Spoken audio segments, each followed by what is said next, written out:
Hi friends, welcome back to my channel. ಎಲ್ಲರೂ ಹೇಗಿದ್ದೀರಾ? ಇವಾಗ ಚಳಿ ಸ್ಟಾರ್ಟ್ ಆಗಿದೆ. ಎಲ್ಲಿ ನೋಡಿದರೂ ಶೀತ ಕೆಮ್ಮು. ಹಾಗಾಗಿ ನಾನು ಇವತ್ತು ಮನೆಯಲ್ಲೇ ಬಹಳ ಬೇಗ ಕಮ್ಮಿ ಮಾಡುವ ಅತ್ಯುತ್ತಮವಾದ ಮನೆಮದ್ದನ್ನು ತಗೊಂಡು ಬಂದಿದ್ದೇನೆ.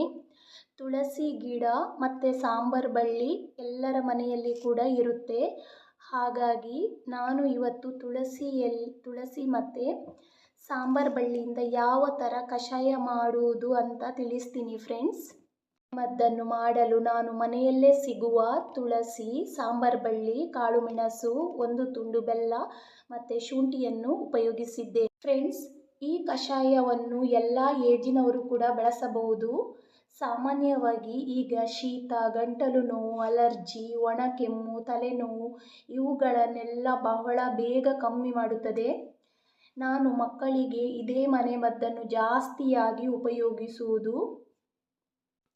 ಇದಕ್ಕೆ ಉಪಯೋಗಿಸುವ ಪದಾರ್ಥಗಳು ತುಂಬ ನ್ಯಾಚುರಲ್ ಆಗಿರುವುದರಿಂದ ಏನು ಅಡ್ಡ ಪರಿಣಾಮ ಉಂಟಾಗುವುದಿಲ್ಲ. ಫ್ರೆಂಡ್ಸ್, ಈ ಕಷಾಯವನ್ನು ಕುಡಿಯುವುದರಿಂದ ತಲೆನೋವು ಇದ್ದವರಿಗೆ ತಲೆನೋವು ಕೂಡ ಕಮ್ಮಿಯಾಗುತ್ತೆ. ಇವತ್ತಿನ ವಿಡಿಯೋ ನಿಮಗೆ ತುಂಬ ಯೂಸ್ಫುಲ್ ಅಂತ ಅನಿಸಿದರೆ ದಯವಿಟ್ಟು ಲೈಕ್, ಶೇರ್ ಮತ್ತು ಸಬ್ಸ್ಕ್ರೈಬ್ ಮಾಡುವುದನ್ನು ಮರಿಬೇಡಿ. ಮತ್ತು ಪಕ್ಕದಲ್ಲಿ ಇರುವ ಬೆಲ್ ಬಟನನ್ನು ಪ್ರೆಸ್ ಮಾಡುವುದನ್ನು ಮರಿಬೇಡಿ. ನೀವು ಪ್ರೆಸ್ ಮಾಡಿದರೆ ನಾನು ಅಪ್ಲೋಡ್ ಮಾಡುವ ಪ್ರತಿಯೊಂದು ವಿಡಿಯೋದ ನೋಟಿಫಿಕೇಷನ್ ಮೊದಲು ನಿಮಗೆ ಸಿಗುತ್ತೆ.